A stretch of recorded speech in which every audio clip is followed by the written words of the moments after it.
Welcome to the new episode of Dakota Boys Talk Movies. I'm Steven. And I'm Dakota. And yeah, we're here tonight to review Jurassic World. Just actually saw it tonight, so we'll give you a little tidbit on that. If it's okay, if it's pretty good, if it's amazing, awesome. And so we'll delve into that here in a couple minutes. But first, we just like to talk about anything that's been going on in the news. What's something you caught in the news this week, Dakota? Well, for those of you that heard, the legendary Christopher Lee is unfortunately passed away. Or if you haven't heard, now you have. Yeah, Christopher Lee. If you're like Christopher who, more in his old age. I mean, the guy was still like doing all these amazing franchises. I mean, even if you don't like episodes 1, 2, and 3 of Star Wars that much, he was in. He was Count Dooku, or however you say it. He didn't show up till episode 2. Yeah. And then of course in Lord of the Rings, the thing that he's better in and more famous for, he was Saruman, the White Wizard. Well, the White Wizard in Fellowship of the Ring. Yeah.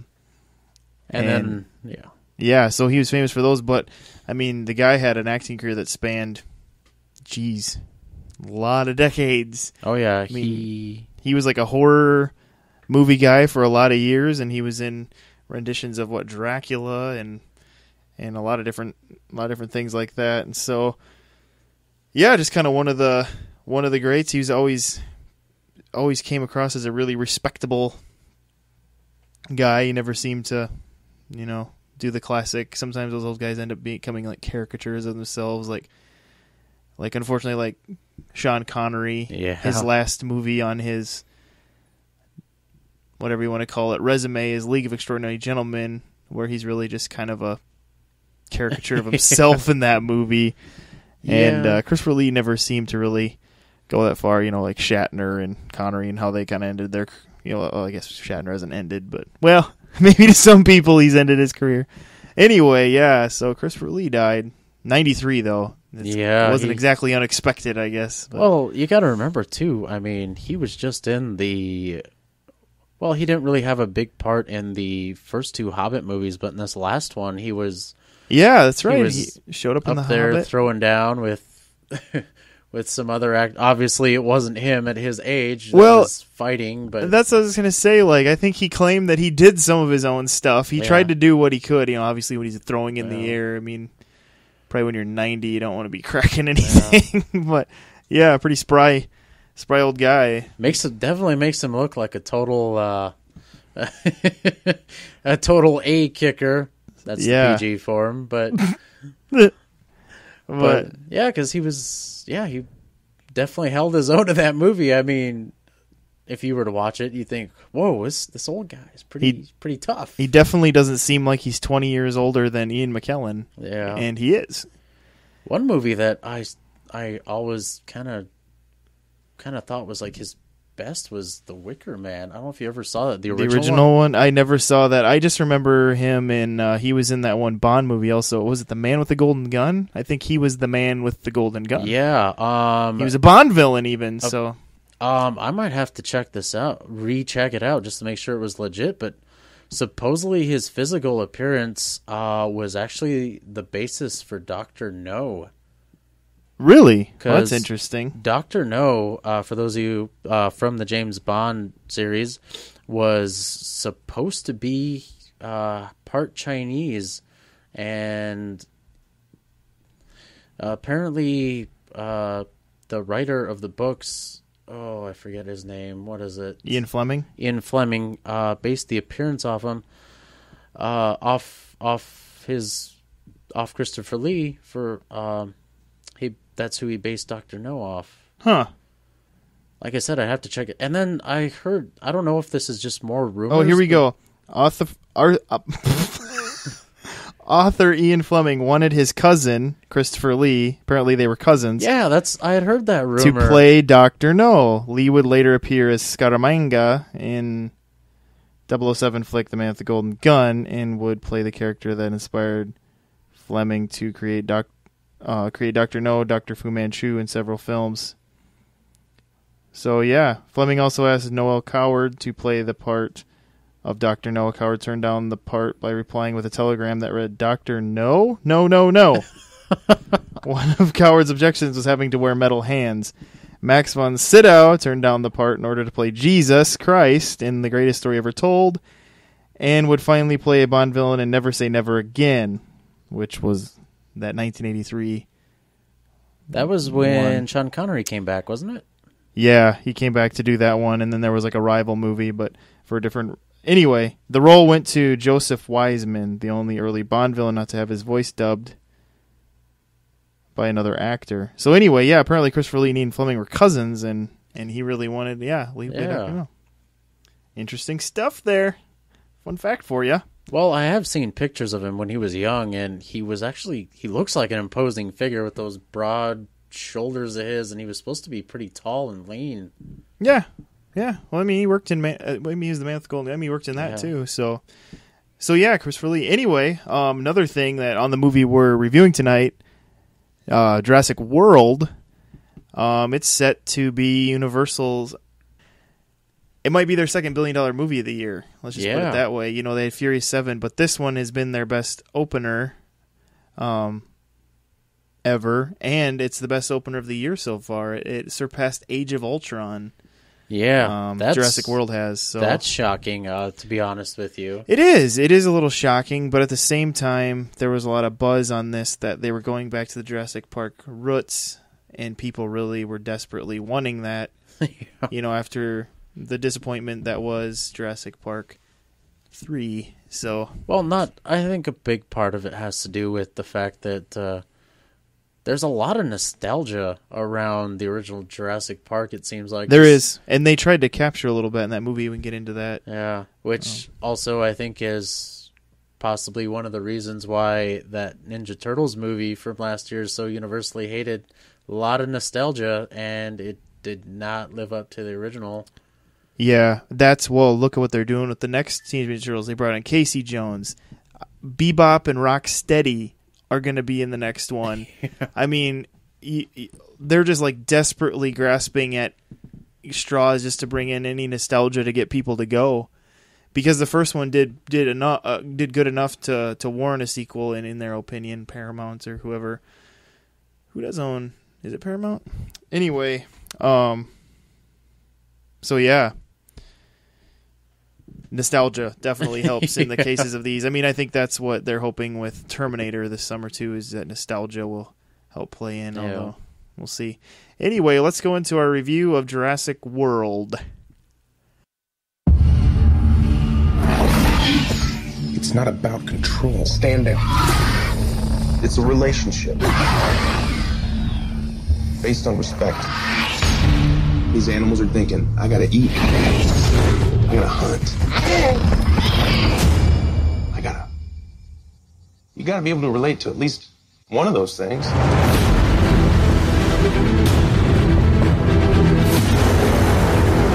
Every time we've unveiled a new attraction, attendance has spiked. That was awesome! Corporate felt genetics modification would up the wow factor. They're dinosaurs, wow enough. She was designed to be bigger than a T-Rex. What happened to the sibling? She ate it.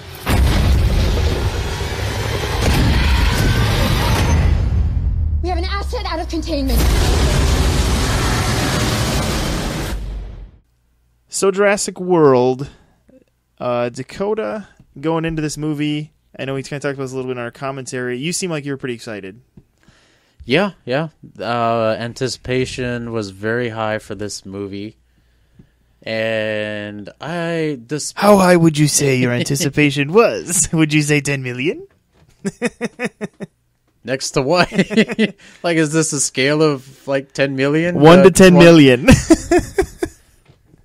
Wow, that's pretty broad. I might have to think about this. Yeah. So you had pretty high anticipation anyway. Yeah. I mean, who wouldn't? I mean, Jurassic Park, the first movie, just an amazing movie. Second one, pretty good. Third one, yeah, let's not talk about that. Lost World is one that, in my opinion, just kind of sneaks by. It sneaks by where you're like, well, it's there and it's not bad. Jurassic Park 3. It's the only thing good about Jurassic Park 3 is Dr. Grant. Honestly, Yeah. he's almost annoying in that movie because he just is grump. But I mean, the second Jurassic Park movie, it's one of those movies where if it had ended at a certain point, it would have been good. yes, before the Godzilla crap. Yeah. So yes, And it unfortunately will probably always have that reputation. Like there are a few movies right. that definitely have that reputation, and they're never going to be able to shake it. Yeah, my anticipation was high too, and I like this idea of having an open functioning park. I really wanted that, so I was happy to see that, and then just kind of having it be like what they say in the movie, the Jurassic World. Their functioning park had been functioning for what, a decade, Oh yeah, and they averaged 20,000 visitors a day, and yeah, it was kind of one of those things where every time they see a dip in their attendance, they try to figure out, well, what can we do to spice things up here, and it's kind of interesting. There's a little bit. This isn't really talking about the movie, and I think they were just kind of using it as their plot device. But even though it was a plot device in the movie, it is true how people are like, we want something bigger, we want something more deadly, we want something more scary. And we want all these things, but gosh darn it, you better figure out a way to make it safe at the same time, and it's just like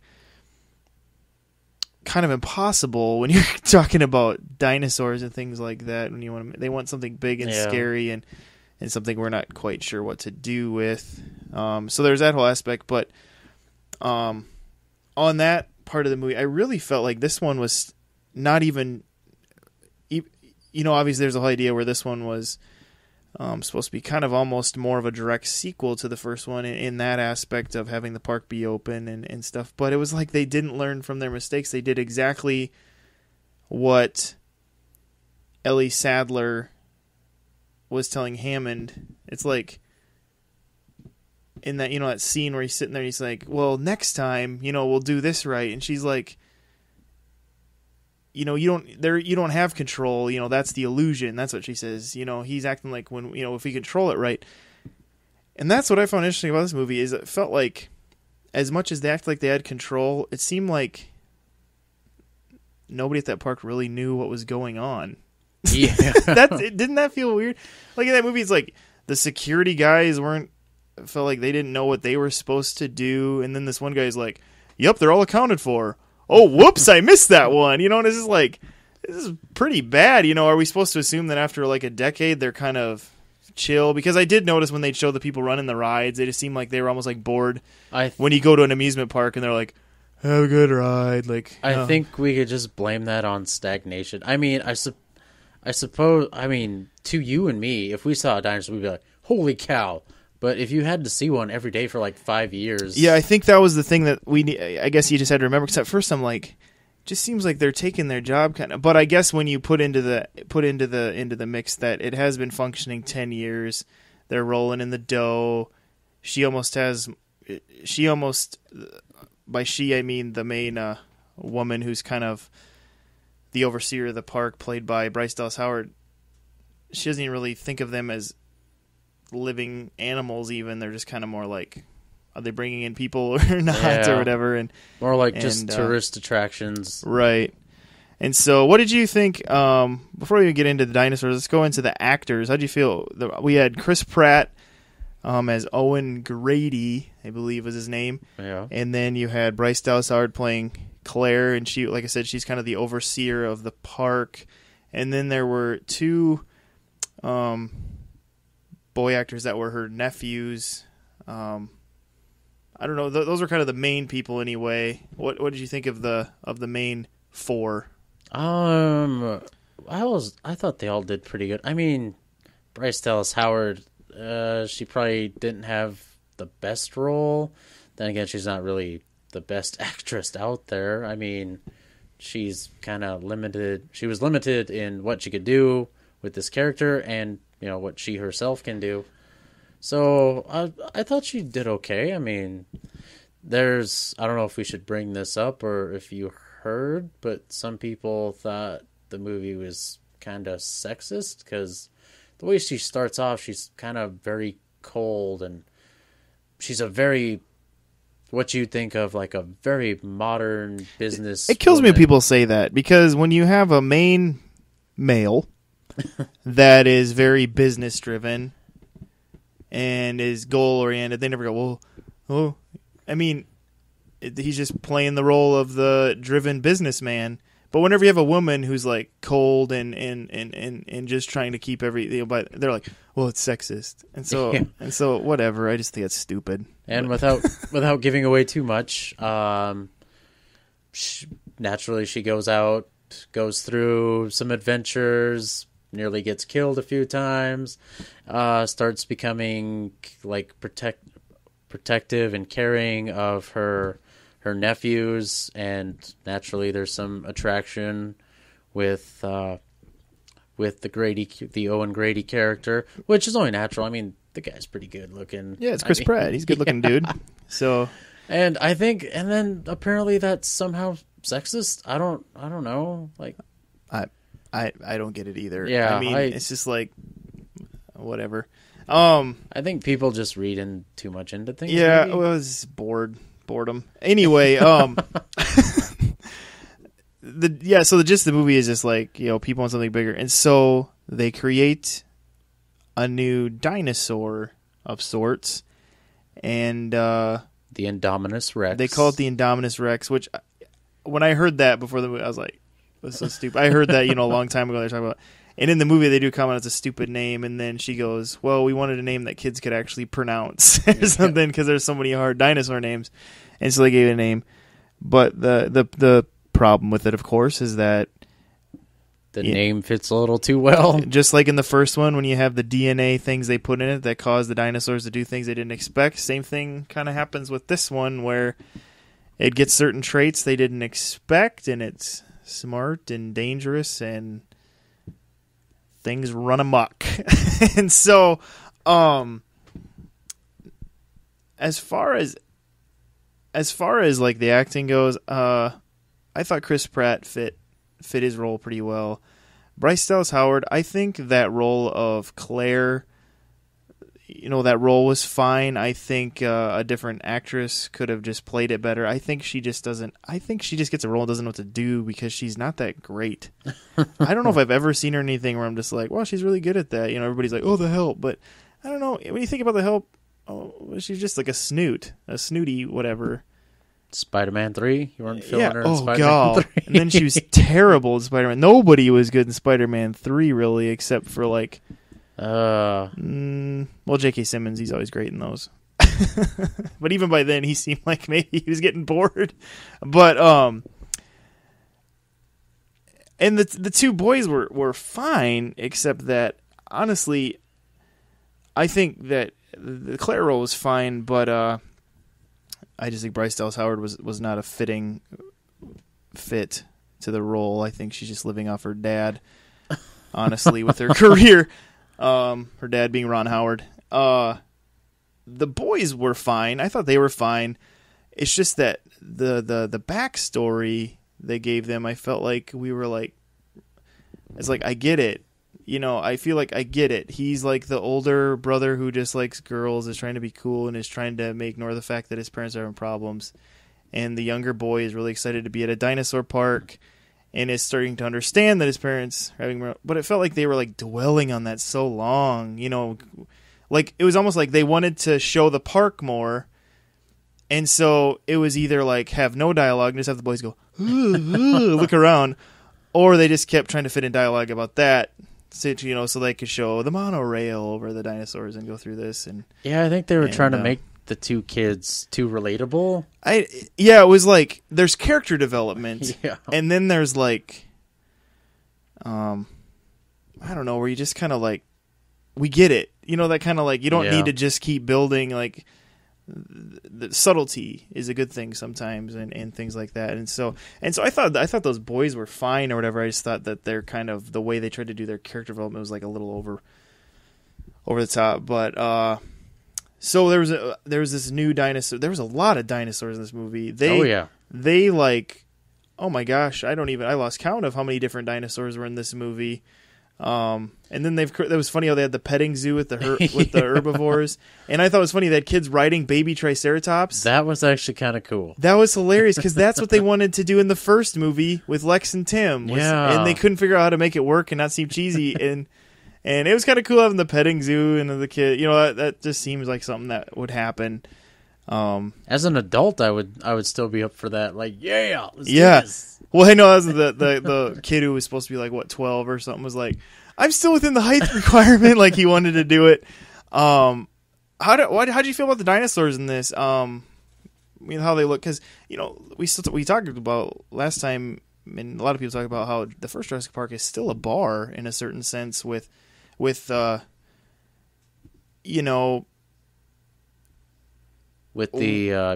dinosaurs actually looking realistic. Yeah, with how real they looked for 1993 and things. So how did you feel with this one of how the dinosaurs looked? Honestly, for the most part, I thought they were pretty good. I mean, there was a couple exceptions where they could have used some work. Yeah, a little rendering here and there would have helped. Yeah, like there is a scene where this giant... Wow, I'm going to use the term long neck. I'm going to go back to my long neck grade school days, laying on the ground, and they go up to it and they just kind of pet it, and that's probably the most realistic scene. And honestly, that was one scene where I realized that I think that was a practical I think one. I think it was the only one, and that was minus Stan Winston. Yeah, the great Stan Winston. That did look cool. As far as the other, like all the dinosaurs, I mean, you could tell that they were CGI, but there's knowing it's CGI, and then there's really terrible, distracting Sharknado type CGI. And I guess I didn't find any of the CGI like really distracting. When it was tense, I was in the moment. When it was kind of awe and wonder, for the most part, I was in the awe and wonder. Things. I never found it terribly distracting, even though here and there you'd remember that it was CGI, and some of that maybe is just we've gotten better with it, and they've gotten better with getting actors to respond to something that quote unquote isn't there. Yeah. And I mean, I thought all the dinosaurs, and it was cool just to see some of those other dinosaurs you haven't seen in the movies, like the Ankylosaurus was in this, and then of course the one that they show in the preview, that Mosasaurus or whatever, that swimming one that grabs the shark that's in the trailer. It was cool to see that aquatic one like that. And one noticeable one I didn't see at all. I don't know if you did. The Compies, those annoying little dinosaurs. Were they in this? I didn't see them at all. I know, I was kind of looking for them, expecting them. Honestly, there was a scene with the boys when they're crawling out of the water where I was really expecting Compies to hop out. It makes me wonder if they just were like, these dinosaurs serve no purpose, let's just exterminate them. Yeah, I don't know. Because really, I mean, they seemed, by themselves, they'd probably be okay, but in a pack, they seemed pretty bloodthirsty. Yeah. Yeah. By the way, I have one question for you. What was the name of that big dinosaur from the third one? The Spinosaurus? The Spinosaurus. Spinosaurus. The one that had the big back fin. Yeah. Spinosaurus. It almost looked like you saw the skeleton of that thing right before it gets destroyed in this. I wonder if they were trying to send us a message. Yeah, I don't know. It happens in the end. Let's just say there's a fight and it gets destroyed. It looked like it because of the big longer snout. Yeah. So we'll try not to get into too many deep specifics, but as far as like the storyline, I mean, I think everybody kind of gets the idea just by the trailers. If you've seen those, just how it's like it delves in the idea again of just because we can, should we type ideas. But as far as like the rest of the storyline, do you feel like it worked? Do you think it fit into the Jurassic Park universe? There was the one part of the story where it kind of stalled for me was, I for some reason started thinking of Alien. The Alien movies where they tried to turn these aliens like into like military, tried to use them in like military engagements. Yeah. Yeah. We're gonna spoil it for you, folks. They try to use the raptors.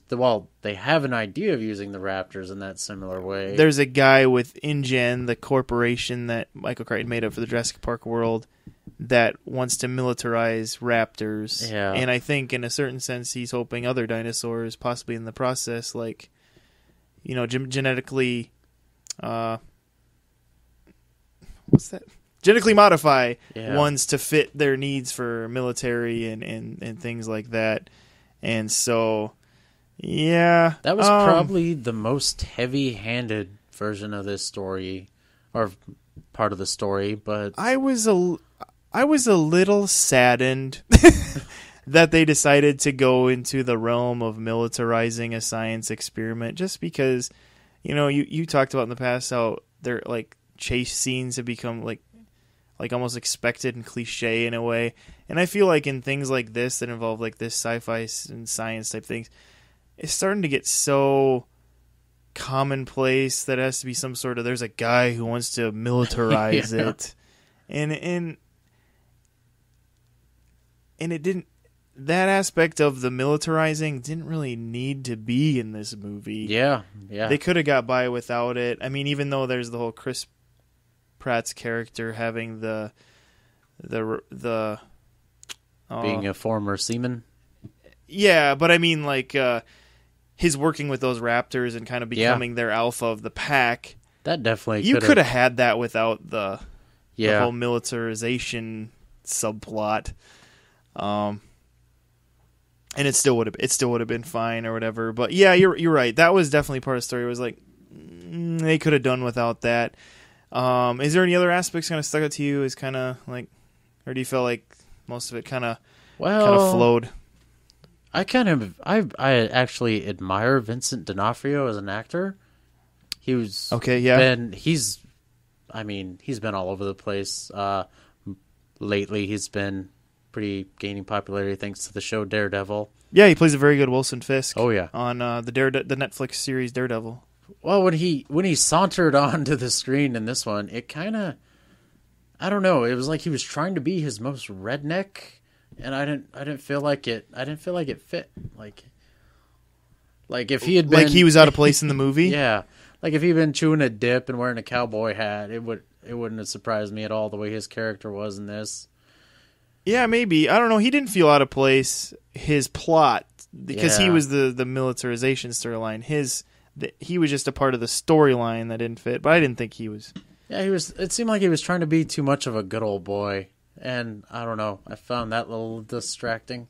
Well, I think the humans in this movie just suffered a little bit, because this is one of those movies where it's hard to find that balance of how much time do we give to the humans? We want to know them a little bit, but at the same time, we're still a little bit of that creature feature. Yeah. And it's always hard to know what to do in those movies. You have ones that are really good, like Jaws, which is a creature feature, but at the same time, it isn't. Yeah. You really are invested in what ends up being those three guys that are on the boat. That becomes a great. What'd that be? I guess that'd be like the third act of the movie. Yeah. The third act of that movie is great, just because you get to know those guys even a little better, and so it's almost bigger than a creature feature. That kind of worked, but sometimes these movies, it's probably hard to know how to handle that, because what they do a lot of times, they go, well, we're going to get a great character director for these movies because we don't want the human side to suffer.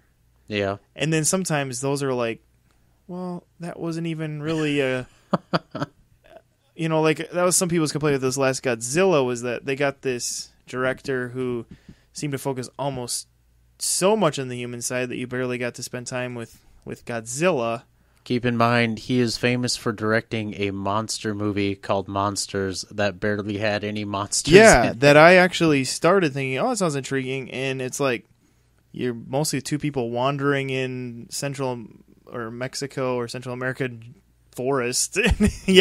Kind of an interesting. So yeah, just finding that balance, is tough. And so they definitely, I don't know, they did a good job in this one, but they did pretty good. And I think it helps when you have, Chris Pratt. is a little bit of an up-and-comer, but at the same time, I think he's established himself enough. Oh, yeah. And it just seems like every movie he's in, he's totally invested to the role.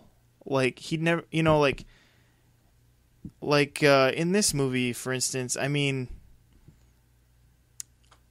well, I always think Guardians of the Galaxy wouldn't have worked as well without him, just because that movie was just so ridiculous when you think about it. Yeah. You had blue people and green people and weird Raccoons looking raccoons, talking trees, and he took he just acted with those things with not a big deal, and he just makes you feel comfortable in that world. And I felt the same way in this one, like that whole raptor alpha of the pack thing. I mean, he worked. He worked in that thing where it didn't feel stupid, just because he seemed so comfortable in that role that you're like, yeah, Owen's training these raptors. You know, they're listening to him, and I think that's definitely a credit to him. And I think he is deserving of what they're saying, that he really is an A-list star. He's proven. I mean, Lego Movie was kind of a little bit at the beginning of his full steam ahead, but you could say, well, he's just a voice actor. But then, you know, you have Guardians of the Galaxy come along, then you have this come along here now, and it's just proving that he's showing himself that he can do this, that he's believable in these roles, you know, because I think this role, maybe he somewhat dressed like Star-Lord, but he didn't act like Star-Lord at all. And so it wasn't like, well, he just plays the same guy in every movie. No, he didn't feel like Star-Lord in this movie at all. Yeah, that's true. You know, he's definitely not one of those actors who every movie he's playing the same guy. Yeah, like who would be a good example of that? Honestly, I was just talking about this earlier. Josh Gad.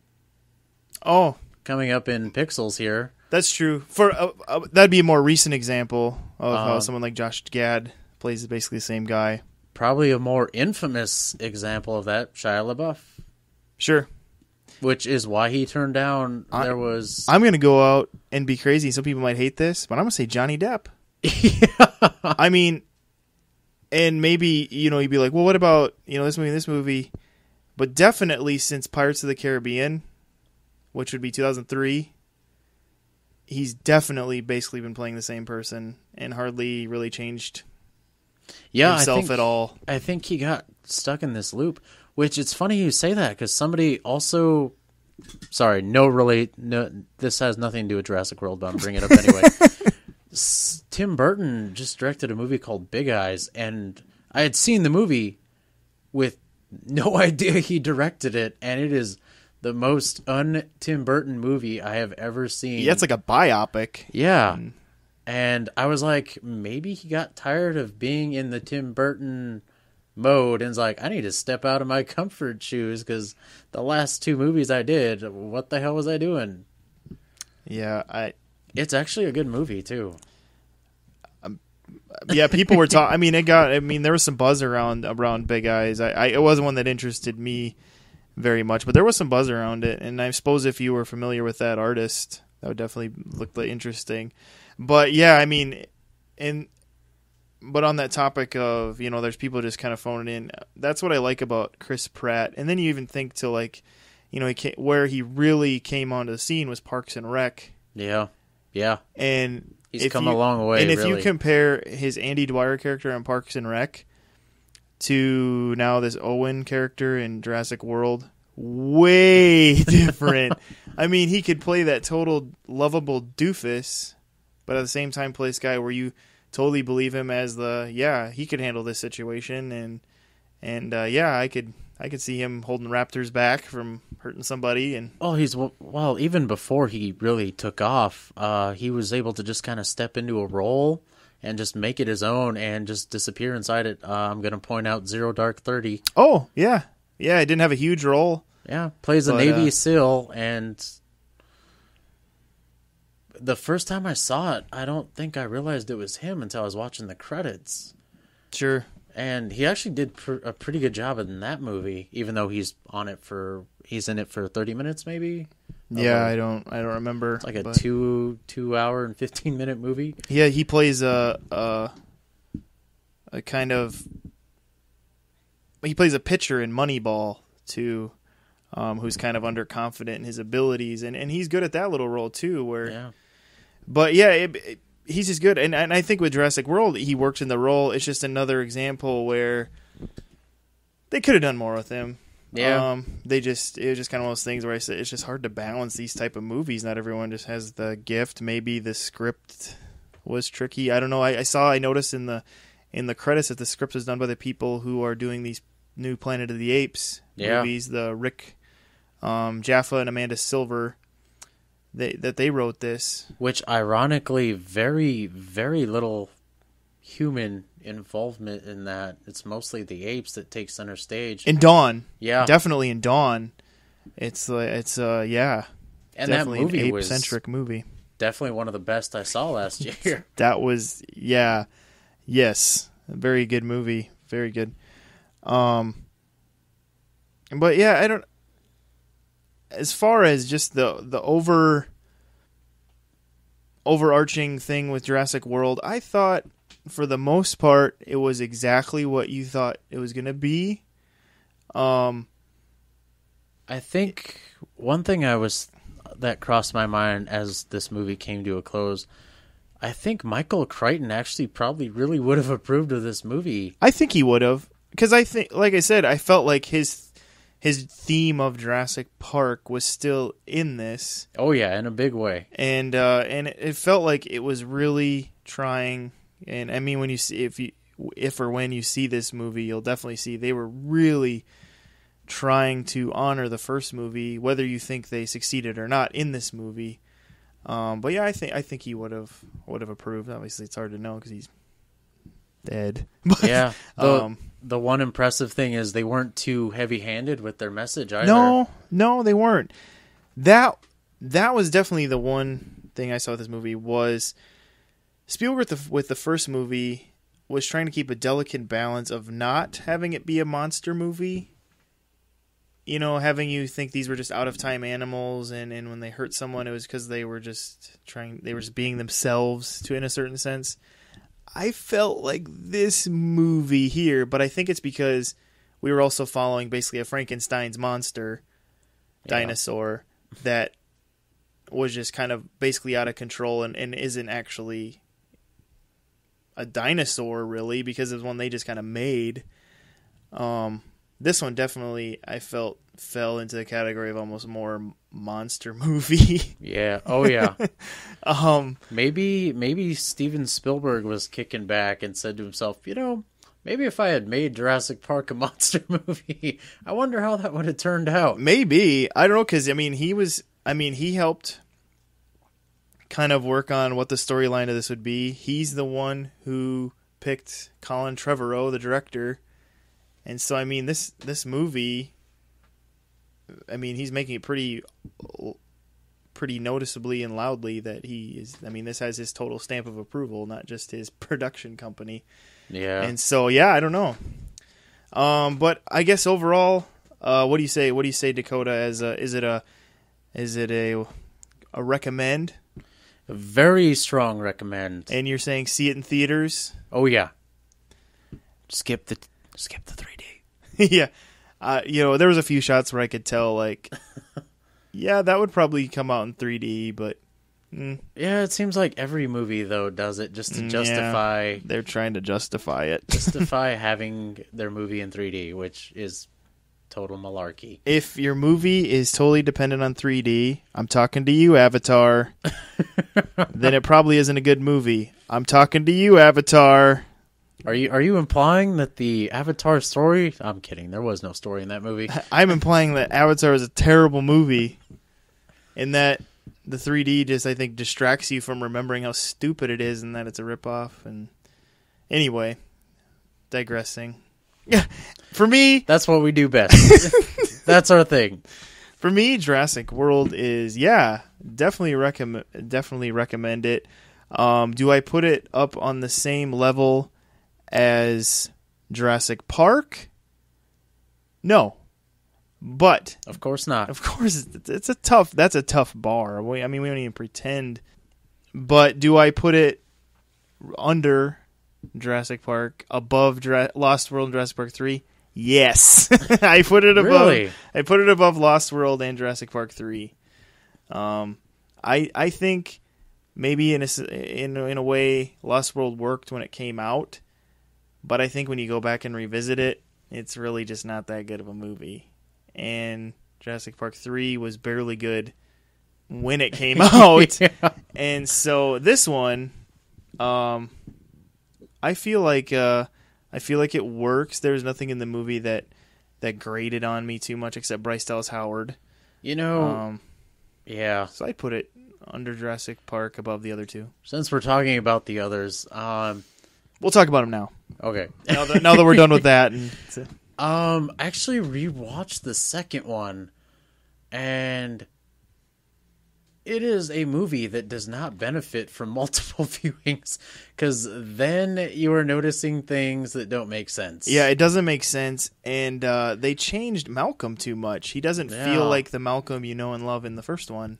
Yeah, And, it's just like, yeah, it's just there was so many things wrong with it. Like, the more you watch it, the more noticeable things get. Like, yeah, apparently at some point the T-Rexes just become ninjas. It's like, yeah, and the acting is just a lot of the acting in that movie is just kind of silly. And then they attack, leave, attack, come back. It's like, yeah, and they kept trying to give Goldblum new one-liners like "Mama's angry" or whatever, and they just didn't catch on or work as much as like life finds a way and must go faster and whatever, you know. I mean, but that's just beside the fact that it felt like it wasn't even that it was the same actor with the same name, but it felt like he was almost a different person. And I think they were trying to play on like that. Well, he'd been to the island and it jaded him, but it still was just too different. And Jurassic Park 3. 2 words. T. Leone. She just was not good in her role, and that movie was so contrived trying to get them to the island, and they tried to have the boy be like the new Timmy and whatever. I always felt the tagline of that movie should have been "Now with 70% less plot." yeah, no kidding. I always feel bad for Joe Johnston, the guy who directed that. Like, I just felt like, you know, like Steven asked him to, Steve Spielberg, and he said okay because they're friends or whatever. But, you know, he did Honey, I Shrunk the Kids, which maybe you're like, well, honestly, watch it again. It isn't too bad. Yeah. It's pretty cool. And he did The Rocketeer. He did Jumanji. More recently, he did Captain America: The First Avenger, which is way better than a lot of people give it credit for. It's a perfect period piece. And then just a cool origin superhero movie. But I mean, the guy is usually a good director, and the look of Jurassic Park 3 is fine. Just the plot. I think it was one of those things where they it's one of those, the question posed by Michael Crichton.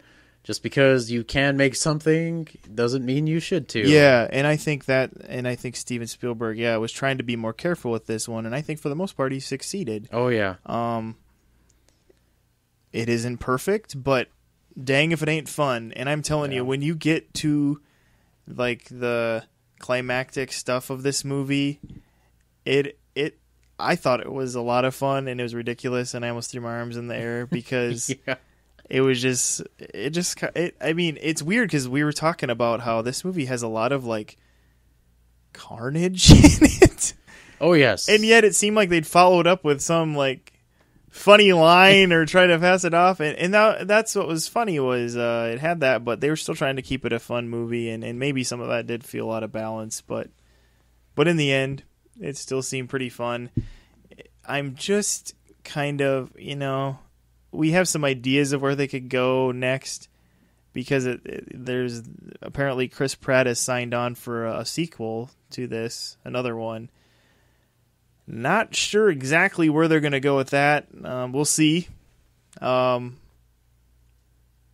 just never know. It might work. So I guess we'll be rehaving this discussion 3 years from now. Yeah, or whenever. Yeah, 3 years. Or Chris Pratt's getting into so many franchises now.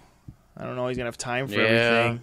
It's like, people talk about being new Indiana Jones. Like, well, he could do that, but geez, does he have time? Marvel owns him. Jurassic Park owns him, and well, those are the only two franchises I guess he's in now. But if he wants to do any other movies, it's going to get tricky when you're involved in, especially Marvel. They kind of you're kind of there. He might start to feel the burnout pretty quick. Maybe, and he's already talking about, he'd like to get out of Hollywood with his wife Anna Faris, and now they have a son Jack, just to take some time to get away. But I think at the same time he's just trying to have this fun ride while he can. But, yeah. So yeah, Jurassic World. We're both saying check it out, especially if you just like a getaway fun summer movie, and obviously if you're a fan of Jurassic Park, this is definitely worth a check out. There's some nostalgia there. There's some new ideas. There's some old things that kind of come up in this that you'll probably get a tickle out of. So, we probably should say this though: do not take your small children to this movie. Yeah. Because we saw firsthand how small children react to this movie tonight, and it does not go well. Well, and some of that was... Well, there's just enough... This is just PG-13 enough where it probably isn't good. But there was, small children there, and they just had to get taken out, and I don't know what it was for, if it was, just couldn't sit still anymore, but... And maybe that's another clue. Your little kid isn't going to sit through this movie, apparently. We found that out. Oh, yeah. Yeah, we had some loud kids by us for a little bit, but they left. Yeah. So yeah, once again, like we always say, like us on Facebook. That's where I try to put a lot of our updates. I also throw any of our kind of link updates on Twitter too, if you want to follow us on there. We're on iTunes, so hope you subscribe. Then it'll be in your subscriptions, and when we put a new one on, it'll pop up. You can refresh our channel subscription isn't there, and it'll be there. Subscribe on YouTube, same way. You'll just know about it then. And so hopefully you'll do those things, give us a better idea of who's out there, who cares. I was really excited to see there was people checking out the Jurassic Park commentary. Wasn't sure if there would be, but there was people actually checking that out. You get a little scared when you do something like that, if they'll actually invest time into that, and if you try to sync it up with your movie, which... This is the summer, folks. It's when you're going on a long drive. Yeah, even just to listen to it. And it was nice to see that as we're progressing here, there was quite a few views for us anyway at this point on our Tomorrowland review. So hopefully you do go back and look at some of those reviews if you care, which hopefully you do. So yeah, we'll catch you next time. This is Steven. This is Dakota. And have a good night.